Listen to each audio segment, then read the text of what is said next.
right, Christine needs some help here because her dating life is sort of now spilling over into her personal life. And her boss set her up on a date, which is absolutely great, right? So she goes out with this dude, and now he has ghosted her. And she's wondering what the heck is going on, and is this going to reflect poorly on me when it comes to work? And Christine has ghosted us. I've been texting back and forth with her, but she was nice enough to send an email. So I have the email, but she couldn't come on with us because some sort of last-second work thing this morning that she's got to be at in a few minutes. Okay, what she got? All right, she wrote, Dear Bert Show, I went on a date with Mark, and I haven't heard from him since we said goodnight and he dropped me off.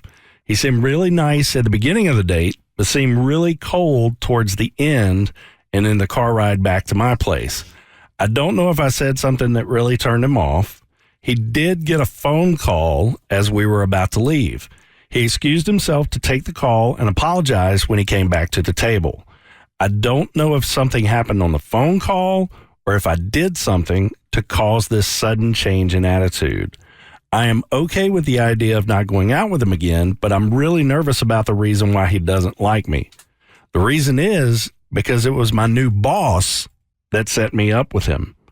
If I did or said something humiliating or to turn him off, I'm nervous about what he may say to my boss about me. I'm still working on making good impressions around her, the new boss. Can you help me find out? So this feels like trouble all the way around. Yeah, why would why even your chat? boss setting you up?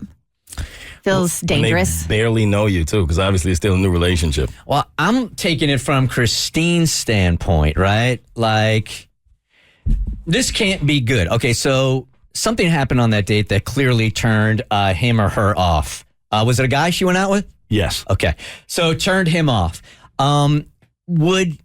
Should she even check back with him? Because you know that the date is going to go back to the boss. Correct. And it can only get worse from there unless you just let it go. I could not agree with you more right now, Bert. I feel like this is going to be digging herself into a bigger hole. Normally, I would agree with y'all, but this would kind of drive me crazy because you would think that whatever he does know or whatever he has said, now the boss knows. And so I would kind of want to know. Oh, you want to be prepared. Yeah, what my boss now thinks of me. Because do you think he went back and told the boss? If he ghosted her, yes. I think so. I would say the boss already knows. Mm-hmm. So, right. She better hope not. So what's the benefit then for her knowing what so she can have an explanation and explain herself? Because right now the boss is only getting one side of the story. She's getting Mark's side of the story. So Christine wants to be prepared so she can give her side of the story. So I know what she did because I reached out to Mark and got his response, which we'll hear in a few minutes.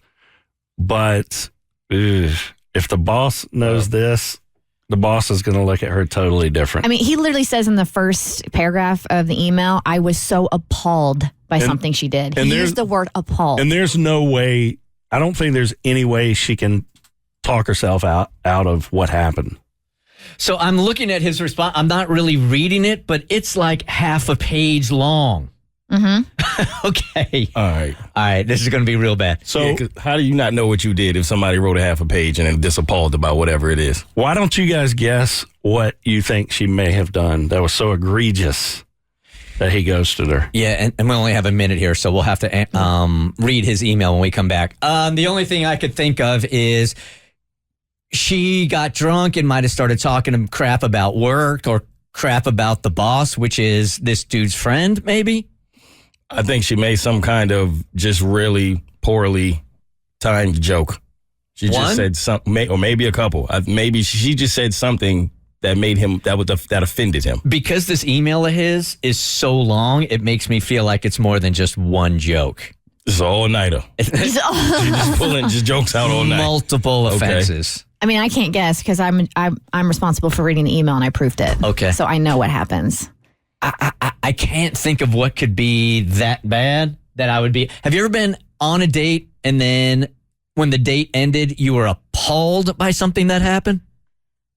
I don't think so. I mean, appalled. That is a Appalled? strong Yeah, that's word. strong. That's Yeah, like no. completely offended. Like that's a race joke. Like I'm so appalled that I will never see this person again. To be somebody has to say something racist. They have to say something sexist. They have to say something homophobic. Like it's got to be along those lines. Yeah, I've never experienced that one. All right, give us a couple of minutes here. We couldn't do it there because we needed to go to break, and it's going to take longer than 1 minute to read this email. So when we come back, what could have been so appalling that happened on that date? Second date update next. The Bert Show. And maybe this is the reason why they say don't date anybody that you work with right here. But the boss brought this one on. Yeah, she's not dating the boss. She's not dating a coworker.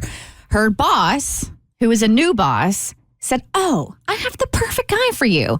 And she's the one who set her up with somebody she knows, Mark.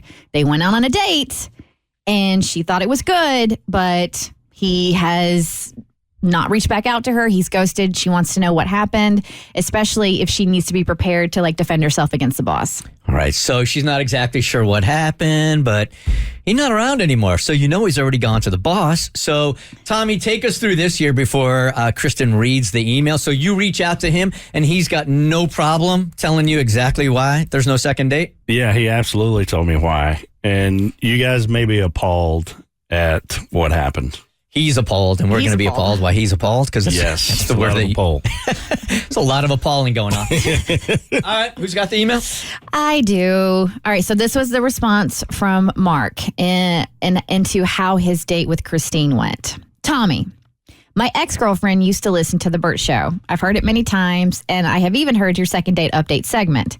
So I know you are looking for total honesty. I have zero issue with giving you honesty. In fact, I was so appalled by something she did that I think she deserves for it to be heard on the radio.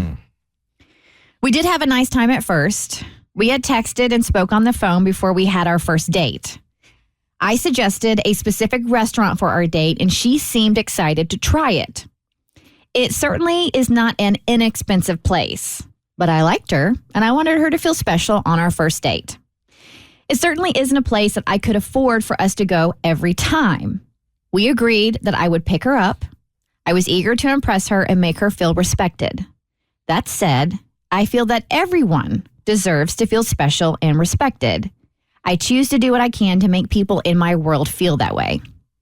When I picked her up, I was instantly impressed and attracted to her. She's very pretty, well put together. I'd already been impressed with her personality, so her appearance was just an added bonus. Our ride to the restaurant was very pleasant. I was convinced this was going to be a good thing. Drinks and dinner were no different. Our date was ending, and I was really happy with the entire evening. I had every intention of asking her if she'd like to go out again. All right, we're 3 paragraphs in. Nothing appalling about this at all yet, but it's a good setup. It is correct that I received a phone call as we were wrapping up. I did need to step away to take the call. I had felt bad and was afraid she may think I was rude, but I had no choice as it was an urgent call. That said, she seemed to have no issue with me taking the call. That phone call had nothing to do with why I have not been in contact with her and why I won't be contacting her to go out again. It was what happened as we were walking out. Yo, he's setting it up. He's setting it up lovely. As we were leaving, there was a couple that had just arrived at the restaurant, and they were trying to get a table. I honestly had not noticed them until I saw her looking at them, and then she looked at me and made a face. Hard to describe her facial expression, but it was like her eyes got wide and her smile was closed tight. It was the kind of face someone makes when they are judging someone or silently making fun of them. Does that make sense? I looked towards the couple. I think what she was noticing was that they did not appear to be as put together or well-dressed as other people at the restaurant. We then overheard them being asked if they had a reservation. They said they did not. They were then told that the restaurant, unfortunately, didn't have any tables for parties without a reservation. Upon hearing them being told this, Christine silently laughed at them. As we walked out of the restaurant and were out of earshot, she started making fun of them. She made a comment about someone needing to tell them that maybe they need to just stick to Applebee's. Oh, Yep, there it is. That's appalling. That's appalling. I was so disgusted. My only regret is not calling her out for judgmental nastiness on the spot. So that is it in a nutshell. I have zero interest in dating anyone like that or giving them any more of my time. Mark. Well, that's fairly understandable right there. Yeah, because she's an elitist. And the fact that she doesn't know, because it appears that she doesn't know that she did this makes it even worse, unless that little excuse she gave Tommy wasn't really an excuse and she just didn't want to be on this radio. And I want to stick up for Applebee's also. Don't sleep on Applebee's either.